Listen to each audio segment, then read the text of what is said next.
Les violences en marge du sacre du PSG en Ligue des Champions, le gouvernement veut faire appliquer un principe simple, tu casses, tu payes. Y compris lorsque ça amène l'État à prélever les sommes dues sur les allocations sociales, disait hier sur Europe 1 et CNews la porte-parole du gouvernement, Maud Bréjon, assurant que Sébastien Lecornu a demandé à ses ministres de préparer les textes nécessaires pour rendre ces ponctions possibles. Une mesure jugée essentielle, notamment pour les victimes directes de ces casseurs. Les villes qui doivent remplacer le mobilier urbain dégradé, les particuliers dont les voitures ont été brûlées et les commerçants dont les vitrines ont été brisées. Certains d'ailleurs, comme ce marchand de crêpes dont le camion a été incendié sur les Champs-Élysées à Paris, ont tout perdu. Reportage Caroline Baudry.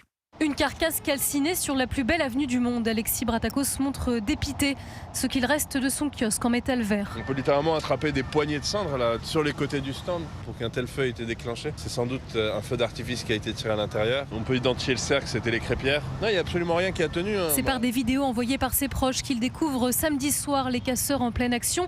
Son camion blanc saccagé d'abord, puis les flammes qui dévorent son lieu de travail. Ce n'étaient pas des supporters avec des drapeaux et des maillots. C'est des gens qui ont détruit mon camion juste par méchanceté. Il doit y avoir des responsables. Le PSG vient de gagner 2 ans de suite. Qu'est-ce qui se passe s'il regagne l'année prochaine ? Le jeune homme compte porter plainte. En attendant, le voilà réinstallé par la mairie dans un kiosque inoccupé, trottoir d'en face, pour tenter de sauver la saison. On va faire les travaux pour exploiter l'endroit, mais ça va sans doute nous prendre le mois de juin. Ensuite, le mois de juillet, on est fermé encore une fois. Sécurité pour le 14 juillet et pour les tribunes du Tour de France. Et du coup, ça nous donne que le mois d'août et le début du mois de septembre pour faire notre saison. Entre la destruction du véhicule, des marchandises et du matériel, le vendeur de crêpes estime le préjudice financier à plusieurs dizaines de milliers d'euros et une perte de salaire pour ses 2 employés, pères de famille. Caroline Baudry.